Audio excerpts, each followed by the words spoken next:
Assalamualaikum warahmatullahi wabarakatuh. Selamat pagi, selamat siang anak-anak kelas 10 TKJ. Perkenalkan, nama Ibu Nurdiana Eskom, mengampu mata pelajaran komputer dan jaringan dasar. Dan untuk kompetensi dasar yang pertama yaitu K3LH. Tujuan mempelajari K3LH antara lain: 1. Dapat memahami prinsip dari K3LH. Yang kedua, dapat memahami prosedur dari K3. Yang ketiga, dapat mengimplementasikan K3 di bidang komputer atau IT. K3LH adalah singkatan dari Kesehatan, Keselamatan Kerja, dan Lingkungan Hidup, yang berhubungan dengan keselamatan ketika kita bekerja.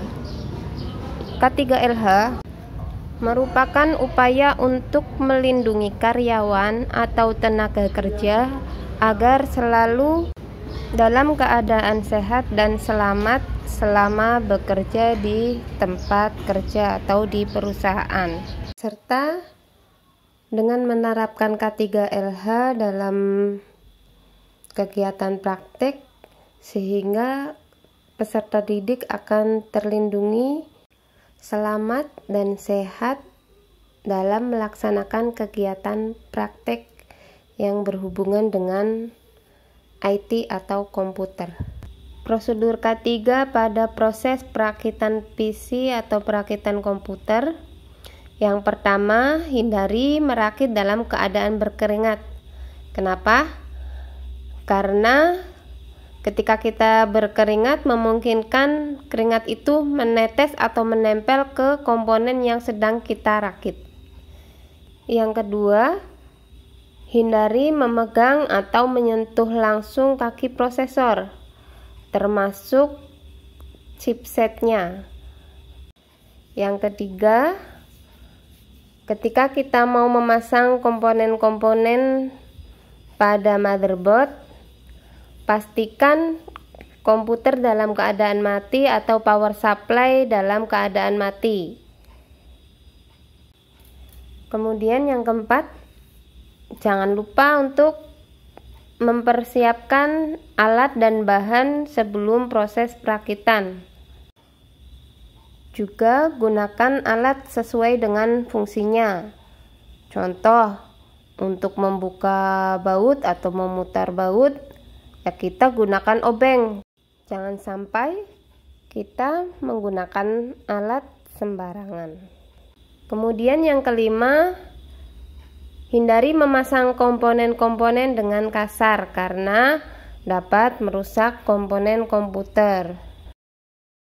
Setelah kita belajar K3 dalam merakit PC, sekarang kita ke prosedur K3 dalam menggunakan atau mengoperasikan komputer. Ketika kita bekerja atau sedang menggunakan komputer, aturlah posisi duduk atau posisi tubuh yang nyaman.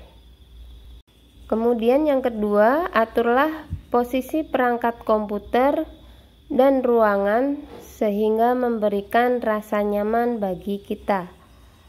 Kemudian yang ketiga, makan, minum, dan istirahatlah yang cukup agar kita tidak mudah merasa lelah. Yang keempat, gerakan badan, renggangkan otot leher, tangan, dan kaki untuk mengurangi ketegangan otot dan pikiran. Yang kelima, sesekali alihkan pandangan keluar ruangan untuk menyegarkan mata. Jadi kita bisa sebentar untuk keluar ruangan untuk merefresh mata dan otak kita. Berikut posisi tubuh pada saat mengoperasikan komputer yang sesuai dengan K3. Untuk posisi kepala dan leher harus tegak lurus dengan wajah menghadap langsung ke komputer. Jangan menengadah ataupun membungkuk. Kemudian untuk posisi punggung yang baik adalah tegak, tidak miring ke kanan ataupun ke kiri. Untuk posisi pundak, pastikan untuk otot pundak itu tidak tegang. Pundak tidak terlalu terangkat ataupun tidak terlalu ke bawah.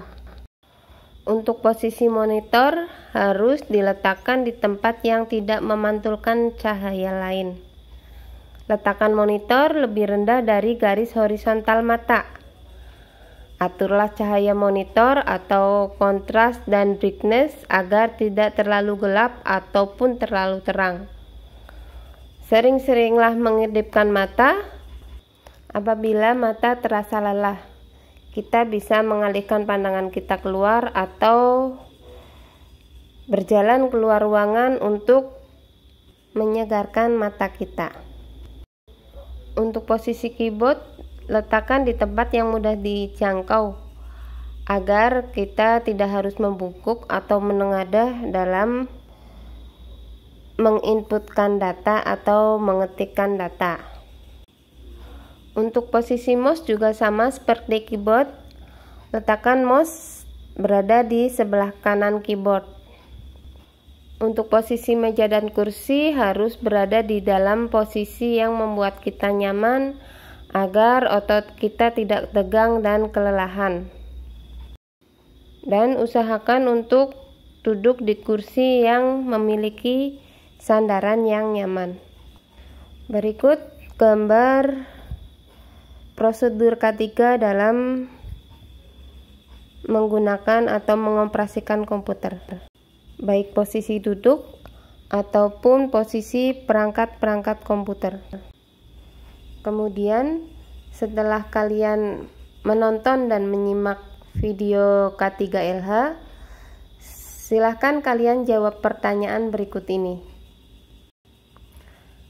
Mengapa kita harus mempelajari K3LH? Jelaskan alasannya. Silahkan tulis jawaban kalian pada kolom komentar dengan format kelas, nama dan nomor absen, serta tuliskan jawaban kalian. Oke, untuk materi hari ini cukup sampai di sini. Sampai jumpa di pertemuan berikutnya. Wassalamualaikum warahmatullahi wabarakatuh.